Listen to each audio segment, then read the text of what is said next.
until now, we have studied the second-ordered linear ODE, which variable coefficients using the power series solutions. Okay, and in our previous examples and the theory, the coefficients are all polynomials. The coefficients are all polynomials. In summary, if PQR are all polynomials, then in a neighborhood of ordinary point means that Px0 is not 0. Therefore, the Px0 is not 0, then near x0, that is in the neighborhood of this ordinary point x0, the P will not be 0. So we can, this equation, we can divide both sides. In the neighborhood of x0, we can divide both sides of this equation by capital Px, and the equation can be rewritten in this way. That is the y double prime equals this. Okay. So here the small p and the small q are the quotient of capital Q over P and the capital R over P. This small p and the q are all continuous near this point x0. Because the denominator is continuous at x0 and it is not 0 at x0, since our x0 is an ordinary point. So, given arbitrary initial condition, by our previous existence and uniqueness theorem, we see that for arbitrary a0 and a1, the equation, that is equation 4 here, which the initial value condition has a unique solution. The solution exists and unique. So we denote the solution by phi. This solution is defined as long as Px and Qx are continuous. So by our previous assumption, because capital Px0 is not 0, at least in the neighborhood of x0, the solution exists. Since in this neighborhood, small p and small q are continuous. Therefore, the solution exists in the solution of the initial value condition exists. Okay.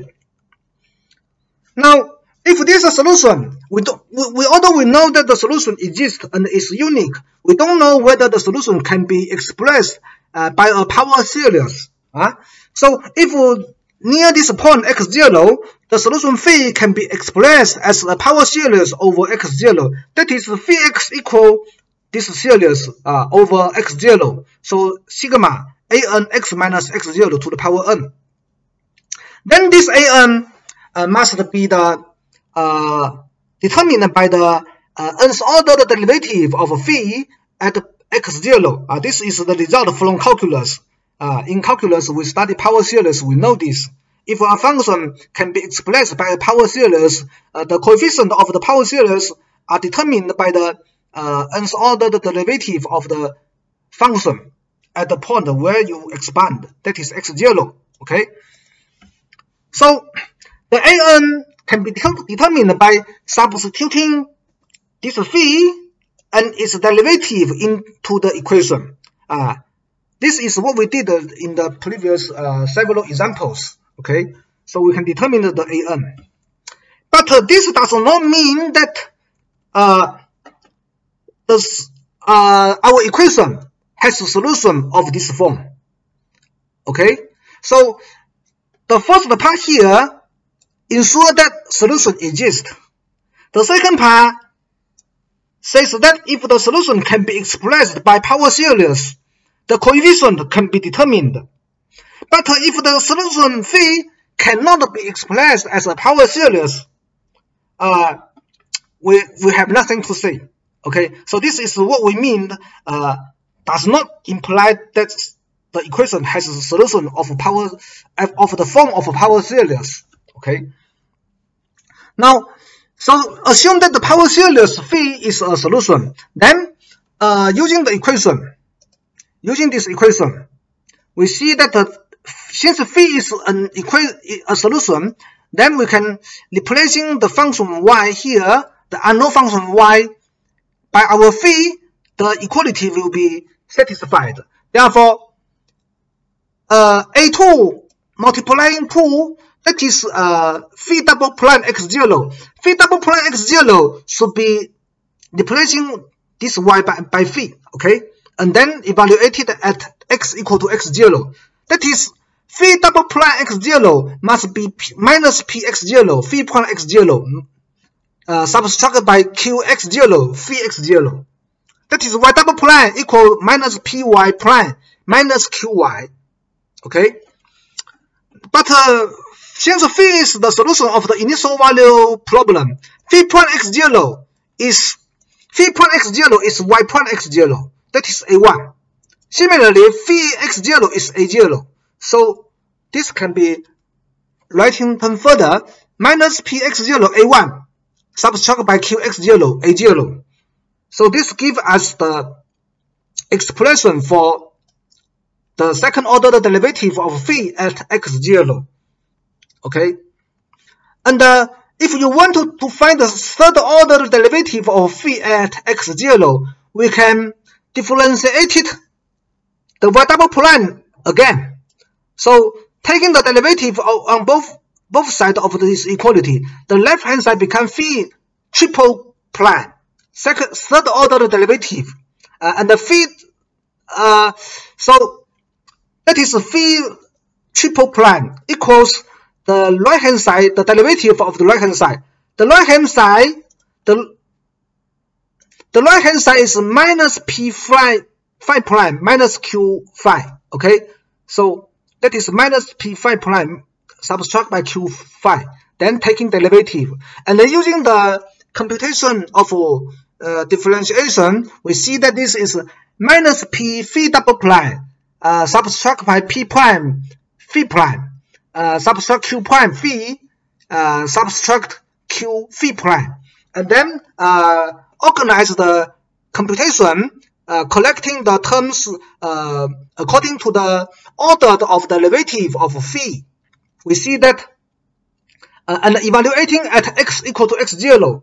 So phi triple prime x0 is 6a3, okay, and then this is using, here we use this computation and evaluating at x equal to x0. Therefore, the first term minus p phi double prime is minus px0 phi double prime x0, and minus p prime x0 phi prime x0, and also q x0 phi prime x0. So the coefficient of phi prime is minus p prime plus q, minus p prime plus q. So this is this, and then the zero order term of phi, that is minus q prime x0 phi x0, and the phi prime x0 is a1, phi x0 is a0, and the phi double prime x0 is also computed before.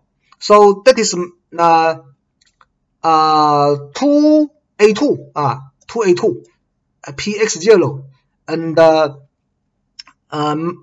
subtract by this number, multiplying this is a1, then subtract q prime x0 a0. Okay, here a0 and a1 are known, and the pq are known function. Therefore, the derivative of small p and small q, as well as q at x0, are all known.